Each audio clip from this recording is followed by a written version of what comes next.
Gold, trusted gold buyers. మీరు తాకట్టు పెట్టిన బంగారాన్ని విడిపించి ఈ రోజు ఉన్న మార్కెట్ ధరకు కొనబడను.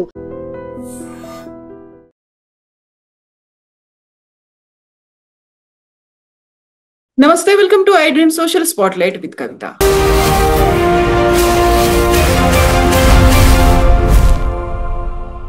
మావోయిస్ట్ కేంద్ర కమిటీ సభ్యుడు హిడ్మా మరణం తర్వాత బోల్డ్ అన్ని క్వశ్చన్స్ అయితే వస్తున్నాయి. హిడ్మా లొంగుబాటుకు ప్రయత్నిస్తున్నప్పుడే తీసుకెళ్లి కాల్చి చంపారు అనే దాంతో పాటుగా అగ్రవర్ణానికి ఒక ట్రీట్మెంట్ ఉంటుంది, నిమ్న వర్గాలకి ఇంకొక ట్రీట్మెంట్ అనేది ఉంటుందా అనేటువంటి వాదనలు ఎందుకని వినిపిస్తున్నాయి. ఆపరేషన్ కగార్ నేపథ్యంలో ఇప్పుడు అది కర్రెగుట్టల నుంచి పరిస్థితులు అనేవి మారిపోయాయా? మనతో పాటుగా ఉన్నారు సిబిఐ మాజీ జేడీ లక్ష్మీనారాయణ గారు. సార్ నమస్తే. నమస్తే కవిత గారు. సార్, హిడ్మా మరణం తర్వాత ఇలాంటి బోల్డ్ క్వశ్చన్స్ ఎందుకని వినిపిస్తున్నాయి సార్? సాధారణంగా ప్రతి పోలీస్ ఎన్కౌంటర్ తర్వాత కొన్ని శక్తులు ఈ విధంగా ప్రశ్నలు వేస్తూనే ఉంటారు. సాధారణంగా ఇవన్నీ బూటకపు ఎన్కౌంటర్లని, ఇవన్నీ వారు సరెండర్కి వస్తున్నప్పుడు చేసి పట్టుకుని వెళ్ళి కాల్చి చంపారు, ఇలాంటివన్నీ కూడా సర్వసాధారణంగా ప్రతి ఎన్కౌంటర్ తర్వాత ఈ విధమైన ప్రశ్నలు ఉద్భవిస్తూనే ఉంటాయి. ఇందులో కూడా ఉద్భవించడం పెద్ద ఆశ్చర్యం ఏమీ కాదు. ఎందుకంటే చనిపోయిన వ్యక్తి ఎవరు అంటే సుమారుగా 30 అతి క్రూరాత్మకమైన విధంగా సెక్యూరిటీ ఫోర్సెస్ ను బలిపి తీసుకున్న ఒక వ్యక్తి. ఇతని మీద ఎన్నో కేసులు ఉన్నాయి, మర్డర్ కేసులు ఇవన్నీ కూడా ఉన్నాయి. కాబట్టి అటువంటి వ్యక్తి, అతను ఎటువంటి స్వభావం కలవాడో మనందరికీ తెలుసు. తర్వాత ఆపరేషన్ కగార్ అన్నది జరుగుతోంది, గత 2-3 సంవత్సరాల నుంచి జరుగుతోంది. అది ఇప్పుడు పీక్ స్టేజ్ లో ఉంది. సో ఆ విధంగా వారు సెక్యూరిటీ ఫోర్సెస్, రాజ్యాంగేతర శక్తులు ఏవైతే ఉన్నాయో, రాజ్యాంగానికి అందరూ కూడా రాజ్యాంగంలో ఉన్న సిద్ధాంతాల ద్వారా పనిచేయాల్సిన అవసరం ఉంది ప్రజాస్వామ్యం. మాకు ఆ సిద్ధాంతాలు నచ్చవు, మేము తుపాకీ పట్టుకొని వెళతాము అన్న ధోరణి ఎవరైతే ఉంటుందో వారి మీద చట్టపరంగా చర్యలు జరుగుతూనే ఉంటాయి. వీరికి సరెండర్ కూడా చేయమని చెప్పేసి central governments, state government surrender policies కూడా ఇచ్చాయి. ఎందుకంటే మీ విధానాలు రాజ్యాంగబద్ధం కాదు కాబట్టి మీరు సరెండర్ అవ్వండి. కాబట్టి చాలా మంది సరెండర్ అయ్యారు. కానీ టాప్ మావోయిస్టులు ఎవరైతే ఉన్నారో వాళ్ళు, వాళ్ళ యొక్క పొజిషన్ కావచ్చు, లేకుంటే వాళ్ళు ఇంతకుముందు సిద్ధాంత ప్రచారాలు చేసిన వాళ్ళు కావచ్చు, ఇలా సరెండర్ అవ్వకూడదు అని ప్రచారం చేసిన వాళ్ళు కూడా ఉండొచ్చు. కాబట్టి వీరు ఒక వర్గం లేదు. ఎందుకంటే మొన్న మల్లజిల్లా వేణుగోపాల్ అంటే భూపతి, ఆయన లొంగిపోయాడు మహారాష్ట్ర సీఎం ఎదుట. ఆయన వెంట సుమారుగా 60 మంది లొంగిపోయారు. వాళ్ళు శస్త్రాస్త్రాలు, AK-47 రైఫిల్స్ ఇలాంటివన్నీ చేసి వాళ్ళు లొంగిపోయారు యాజ్ పర్ సరెండర్ పాలసీ. కానీ ఈ హిడ్మా వర్గం ఏంటంటే మనం ఈ సాయుధ పోరాటాన్ని కొనసాగించాలి అన్న దీంతో వాళ్ళతో విభేదించి వాళ్ళు వెళుతున్నారు. సో వాళ్ళు ఆ విధంగా చేస్తున్న సందర్భంగా ఛత్తీస్గఢ్ ప్రాంతంలో పోలీసుల యొక్క భద్రతా దళాల యొక్క ప్రెషర్ తీసుకొని వాళ్ళు ఈ సైడ్లో అంటే తెలంగాణ ద్వారా AOB, ఆంధ్ర ఒరిస్సా బార్డర్ నుంచి వచ్చి ఈ ప్రాంతంలో కొన్ని రోజులు షెల్టర్ తీసుకుందామన్న దృష్టిలో వస్తున్నట్టు నిన్న ఐ థింక్ ప్రెస్ కాన్ఫరెన్స్ లో కూడా చెప్పడం జరిగింది. సో అటువంటి సమయంలో వచ్చిన ఇన్ఫర్మేషన్ ద్వారా మన సెక్యూరిటీ ఫోర్సెస్ అక్కడ కాంబింగ్ ఆపరేషన్స్ చేస్తున్నప్పుడు వీళ్ళు తారసపడడం వల్ల వీళ్ళతో ఎన్కౌంటర్ జరిగిందని చెప్పారు. అందులో మొదటి దాంట్లో 6 చనిపోవడం జరిగింది. అందులో హిడ్మా, వాళ్ళ భార్య. తర్వాత నిన్న ఉదయం జరిగిన ఇంకొక ఎన్కౌంటర్లో ఒక 7 అదే ప్రాంతంలో సుమారుగా ఆ పరిసర ప్రాంతాల్లోనే చనిపోయారు. అందులో టెక్ శంకర్ అని ఒక ఫేమస్ నక్సలైట్, అంటే అతను టెక్నాలజీలో చాలా ఎక్స్పర్ట్, ఎక్స్ప్లోజివ్స్ లో చాలా ఎక్స్పర్ట్ అన్నది అతనికి ఉన్న పేరు. సో ఈ విధంగా ఈ 2 ఎన్కౌంటర్లో సుమారుగా 13 మంది చనిపోవడం జరిగింది. వారి దగ్గర వాళ్ళు ఎందుకు వచ్చారు అన్నది కూడా చెప్పారు. అందులో జోనల్ కమిటీ మెంబర్స్ ఉన్నారు, తర్వాత వచ్చేసి డివిజనల్ కమిటీ మెంబర్స్ ఉన్నారు, ఏరియా కమిటీ మెంబర్స్ ఉన్నారు, దళ మెంబర్స్ ఉన్నారు. ఇలా సుమారుగా 50-60 మందిని అరెస్ట్ చేయడం జరిగింది 4-5 జిల్లాల నుంచి. సో ఈ విధమైన పరిస్థితులలో ఇటువంటి వాదనలు, ఇటువంటివి వస్తుండడం సహజమే. సో వాటిని, ఎందుకంటే ఇటువంటి ఎన్కౌంటర్లు జరిగినప్పుడు వెంటనే కేసు కూడా రిజిస్టర్ అవుతుంది. అయిన తర్వాత దానిలో ఇన్వెస్టిగేషన్ కూడా జరుగుతుంది. వాళ్లకు ఏదైనా అభ్యంతరాలు ఉంటే వాళ్లకున్న అభ్యంతరాలను కోర్టులో రేస్ చేయవచ్చు. ఫర్ ఎగ్జాంపుల్ ఇక్కడ తెలంగాణలో జరిగిన ఆజాద్ ఎన్కౌంటర్ కేసులో కూడా సుప్రీంకోర్టు వరకు వెళ్ళడం జరిగింది. సుప్రీంకోర్టు సిబిఐకి ఇన్వెస్టిగేషన్ ఇచ్చింది, సిబిఐ కూడా ఇన్వెస్టిగేట్ చేసి వాళ్ళ రిపోర్ట్ ఇవ్వడం జరిగింది. సో ఈ విధంగా ఎన్కౌంటర్ జరగగానే ఇంకా చట్టం ఏమీ పనిచేయదు అన్న భావనలు ఏవైతే ఉన్నాయో అది సరికాదు. ఎందుకంటే మనం ప్రజాస్వామ్యంలో ఉన్నప్పుడు బ్యాలెట్ ద్వారా మనం రాజ్యాధికారాన్ని తీసుకొని ప్రజల యొక్క సమస్యను పూరించాలి. బుల్లెట్ ద్వారా మేము తుపాకీ గొట్టంతో రాజ్యాధికారం సాధిస్తామన్న వీళ్ళు పద్ధతులతో రావడం వల్ల ఈవెన్ ప్రారంభమైన చైనా లాంటి దేశాల్లోనే మొత్తం విధి విధానాలు మారిపోయి వాళ్ళు కూడా క్యాపిటలిజం దిశగా ముందుకు వెళుతున్నారు. సో అటువంటి వాటిలలో మళ్ళా ఇక్కడ పట్టుకొని ఈ విధంగా ముందుకు వెళ్ళడం, ప్రభుత్వం మీకు అవకాశం ఇస్తున్నా కూడా సరెండర్ కాకపోవడం, ఇవన్నీ కూడా ఆలోచించాల్సిన అంశాలు. సార్, ఇప్పుడు అమిత్ షా ఒక డెడ్ లైన్ అనేది పెట్టారు. హిడ్మాని నవంబర్ 30లోగా ఆయన లేపేయండి అనేటువంటి ఒక డెడ్ లైన్ ఉంది కాబట్టి, ఈ లోప ఆయన లొంగిపోవడానికి వచ్చినప్పటికీ కూడా ఒక ఆదేశాలు ఉన్నాయి కాబట్టి ఆయన లేపేశారు అనేటువంటి వాదనలు, ప్రెస్ నోట్లు, దీంతో పాటుగా ఒక బూటకపు ఎన్కౌంటర్ అనేలాగా ఈ మధ్య కాలంలో పోస్టులు అనేవి కూడా కనిపిస్తున్నాయి సార్. సోషల్ మీడియాలో మద్దతు అనేది ఇంకా ఎక్కువ కనిపిస్తోంది హిడ్మా మరణం తర్వాత.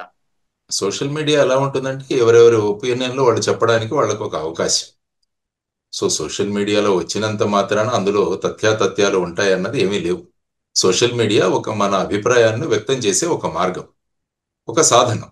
కాబట్టి ఆ విధమైన ఆలోచనలు ఉన్న వాళ్ళు ఈ విధమైన ప్రకటన.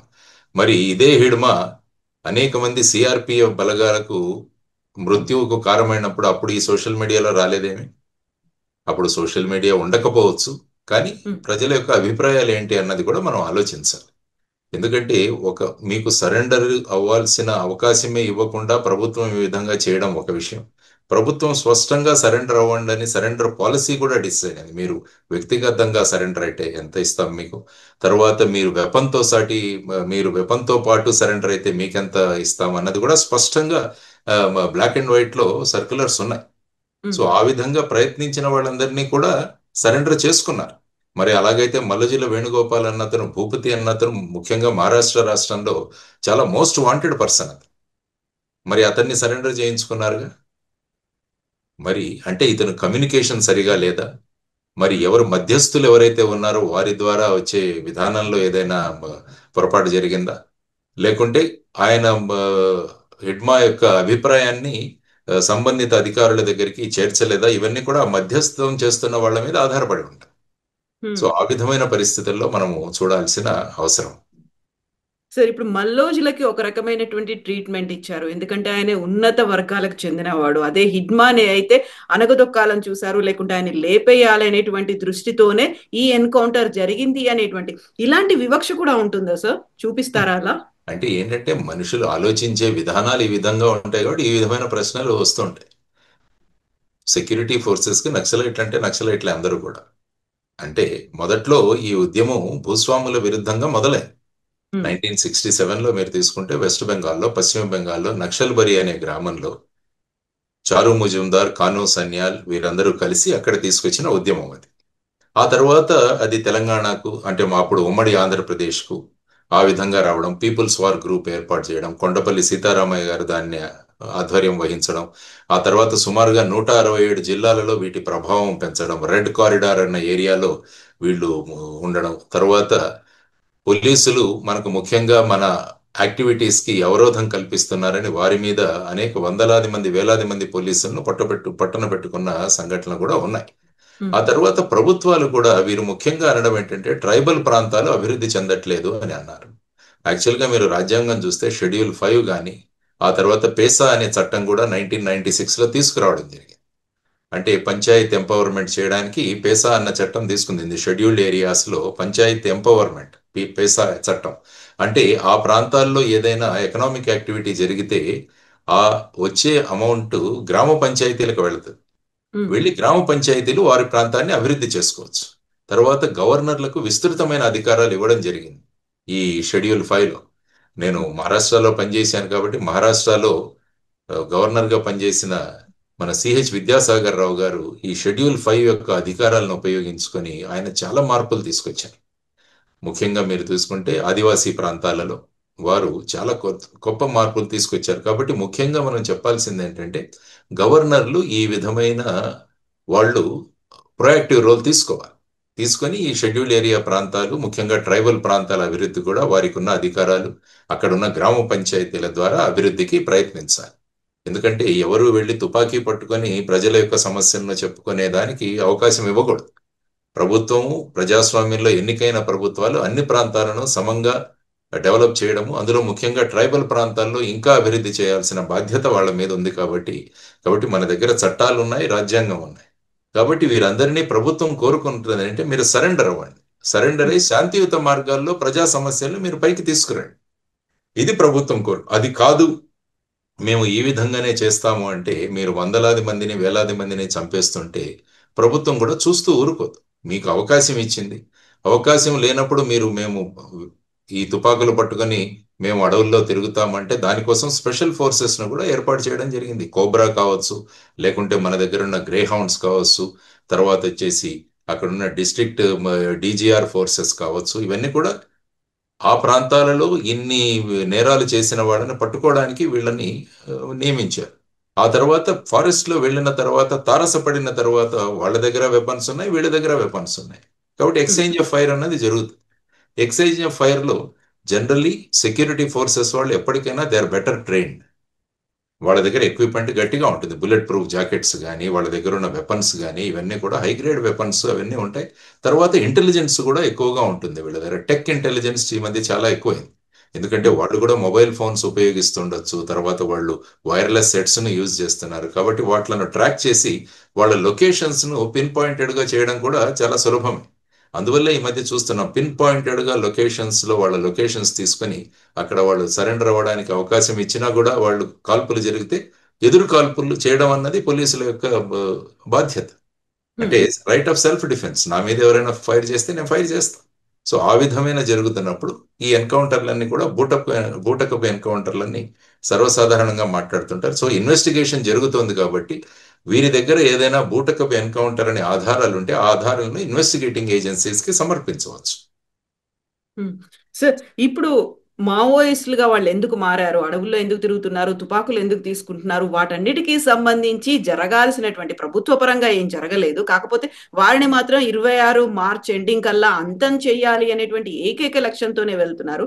వాళ్ళు చేసినటువంటి పోరాటానికి సమాధానం కావచ్చు, ఆ సమస్యలకి పరిష్కారం ఇవ్వాల్సినటువంటి కేంద్ర రాష్ట్ర ప్రభుత్వాలు ఆ దిశగా దృష్టి పెట్టకుండా మావోయిస్టులని అంతం చెయ్యాలి అనేది ఏకైక ఎజెండాతో ముందుకెళ్తున్నారు అనేటువంటి మాట ఒకటి ఉంది సార్.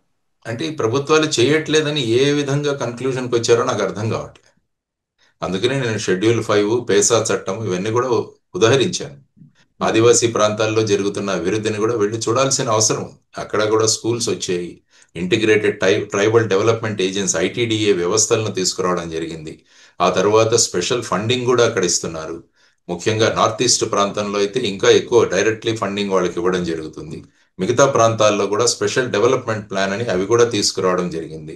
రోడ్లు ఎలా ఉన్నాయో అక్కడికి వెళ్ళి ఒకసారి చూడండి మీరు ఆదివాసీ ప్రాంతాల్లో ఇప్పటికి వెళితే. ఎందుకంటే నేను మహారాష్ట్రలోని గడ్చిరోలిలో పనిచేశాను కాబట్టి అక్కడ సుమారుగా 360 కిలోమీటర్ల టార్ రోడ్స్ ని, బ్లాక్ టాప్ రోడ్స్ ని బార్డర్ రోడ్ ఆర్గనైజేషన్స్ ద్వారా వేయించడం జరిగింది. దానికి ముఖ్యంగా నక్సలైట్స్ ఎదురు చెప్పేవాడు. ఎందుకంటే రోడ్డు కాంట్రాక్ట్స్ ఎవరు తీసుకునేవాళ్ళు కాదు. అక్కడ ఎవరు కాంట్రాక్టర్ తీసుకుంటే వెంటనే వాళ్ళని చంపేసేవాళ్ళు, లేకుంటే వాళ్ళ ఎక్విప్మెంట్ అంతా కూడా, వాళ్ళ ట్రాక్టర్లు ఇవన్నీ కూడా వాళ్ళు పేల్చేసేవాళ్ళు. ఈ విధమైన సంఘటనలు జరుగుతున్నప్పుడు బార్డర్లో ఉండే బార్డర్ రోడ్ ఆర్గనైజేషన్తో మాట్లాడి, అప్పుడు శరద్ పవార్ గారు ముఖ్యమంత్రిగా ఉన్నప్పుడు వారి యొక్క చొరవ వల్ల 360 కిలోమీటర్లు రోడ్లు వేయడం జరిగింది. ఎప్పుడైతే రోడ్లు వేస్తామో అక్కడ డెవలప్మెంట్ అన్నది చేరుతుంది. ముఖ్యంగా నక్సలైట్లు ఈ రోడ్లు వేస్తే అక్కడ డెవలప్మెంట్ కాదు, అక్కడ ట్రైబల్స్ ఎక్స్ప్లాయిట్ అవుతారు అన్న ఒక దీంతో దీన్ని వ్యతిరేకించేవాడు. సో ఇప్పుడు వెళ్ళి చూడండి అక్కడ ఎన్ని యూనిట్స్ వచ్చాయి. మెయిన్ గా ప్రభుత్వం చేయాల్సింది ఏంటంటే ఈ ఇన్స్టిట్యూషన్స్ లో కరప్షన్ తగ్గించాలి. అది నేను ఒప్పుకుంటాను. మీరు పెడతారు, డబ్బులు ఇన్ని ఇస్తారు, కానీ ఆ ఇచ్చిన డబ్బులు సక్రమంగా ప్రజలకు ఉపయోగపడే విధంగా చేయాల్సిన బాధ్యత ప్రభుత్వాలు. కాబట్టి మెయిన్ గా కరప్షన్ అన్నది తగ్గించగలిగితే ఈ ప్రాంతాల అభివృద్ధి ఇంకా బాగా జరుగుతుంది అన్నది మనం చూడాలి. So corruption is the main అక్కడ ఉన్న ప్రధానమైన సమస్య. దాన్ని మనం తీర్చుకోగలగాలి, దాన్ని సాధించగలగాలి అన్నది. మార్చి 26 వరకల్లా ఇది కంప్లీట్ గా అంతమైపోతుంది అనుకున్నప్పుడు అది కేవలం ఒక భ్రమ మాత్రమే. ఎందుకంటే వాళ్ళు స్ప్రెడ్ అవుతున్నారు, మెల్లిమెల్లిగా పట్టణ ప్రాంతాలకు కూడా వచ్చి ఉన్నారు. ఇది ఇంకో చోట విస్తరిస్తుంది, ఇంకో రూపంలో కూడా ఉంటుంది. మావోయిజం అనేది అంతం కాదు అనేటువంటి ఒక వాదన కూడా ఉంది సార్. మావోయిజం అన్నది ఒక ఆలోచన విధానం. ఇది ఎక్స్ట్రీమ్ ఆలోచన విధానం. అంటే చేతుల్లో తుపాకులు పట్టుకొని వెళ్ళడం అన్నది ఎక్స్ట్రీమ్. అంటే విప్లవం ద్వారా, సాయుధ పోరాటం ద్వారా మనం ఈ విధంగా చేసుకోవాలి అన్నది ఒక విధానం. అంటే ఇప్పుడు ఆ విధమైన విధానం అన్నది రాజ్యాంగబద్ధం కాదు, కాబట్టి మనం రాజ్యాంగాన్ని అనుసరిస్తున్న దేశంలో వీరికి సపోర్ట్ చేయాల్సిన ఇది లేదు. మరి ఎలాగైతే మొన్న జరిగిన రెడ్ ఫోర్ట్ లో జరిగిన బ్లాస్ట్లు, తర్వాత అల్ఫలా యూనివర్సిటీ, మరి ఇవన్నీ కూడా వాళ్ళు కూడా ఒక సిద్ధాంతపరంగానే వెళుతున్నారని వాళ్ళను సమర్థిస్తామా మనం? ఆలోచించండి. ఇవన్నీ ఏంటంటే విపరీతమైన ఆలోచన. విపరీతమైన ఆలోచనలు ఎప్పుడు కూడా ఎక్కడో ఒక చోట ఆపాలి. లేకుంటే ఏమవుతుందంటే ముఖ్యంగా పెద్ద పెట్టులో యువతరం ఉన్న మన దేశంలో వీటి ప్రభావం మీద వచ్చే అవకాశం ఉంది. చూడండి, బాగా చదువుకున్న డాక్టర్లు ఆ సిద్ధాంతపరంగా ఏ విధంగా వాళ్ళ బ్రెయిన్ వాషులు చేసి బయట ఉన్న జైషే మహమ్మద్ వాళ్ళు ఈ విధంగా భారతదేశంలో చేస్తున్నారు. మరి నక్సలైట్లు చేసేది కూడా అంతే కదా, సెక్యూరిటీ ఫోర్సెస్ మీదే వాళ్ళు తిరగబడుతున్నారు. ఇన్ఫార్మెంట్ల నెపంతో లోకల్ ట్రైబల్స్ ను వాళ్ళు చంపేస్తున్నారు. మరి ఇవన్నీ జరుగుతున్నప్పుడు ఆపాల్సిన బాధ్యత ప్రభుత్వం మీద ఉంది కదా. అటు ఆ ఉగ్రవాదమైన కావచ్చు, ఈ నక్సలిజం అయినా కావచ్చు, ఇది రాజ్యాంగబద్ధం కాదు కాబట్టి దాన్ని ఆపాల్సిన బాధ్యత ప్రభుత్వాలకు ఉంది. సో ప్రభుత్వం వారి భూమికను వహిస్తున్నప్పుడు అది ఎలాగని ప్రశ్నించడం కూడా ఎంతవరకు సబబు అన్నది కూడా మనం ఆలోచించాలి. సో హిడ్మా తల్లికి సంబంధించి పోస్టులు విపరీతంగా సోషల్ మీడియాలో కనిపిస్తున్నాయి సార్. ఈ పోరాటం కోసం, లేకుంటే ప్రజల కోసం, ఈ సమస్యల కోసం పోరాడినటువంటి తన ముగ్గురు పిల్లల్ని ఆ మాతృమూర్తి కోల్పోయింది. తన క్వశ్చన్స్ కి ఆన్సర్స్ ఎవరిస్తారు అనేటువంటి మాట. ఎంతసేపు మనం అటువైపు నుంచి చూస్తున్నామా, ఇటువైపు నుంచి చూడలేకపోతున్నామా అనేది కూడా ఉంది సార్. ఎస్, డెఫినెట్ గా ఆ తల్లిని ఎవరో ఉందో ప్రభుత్వం రిహాబిలిటేషన్ కల్పిస్తుంది. వాళ్ళకున్న ట్రైబల్ ఏరియాలో ఉన్న స్కీమ్స్ అవన్నీ కూడా వాళ్ళకు వర్తిస్తాయి. ప్రభుత్వం ట్రైబల్ భాగంలో ఉన్న అభివృద్ధిని మరైతే ఆ తల్లి ఈ పిల్లల్ని బయటికి తీసుకురావాల్సింది విప్లవం నుంచి.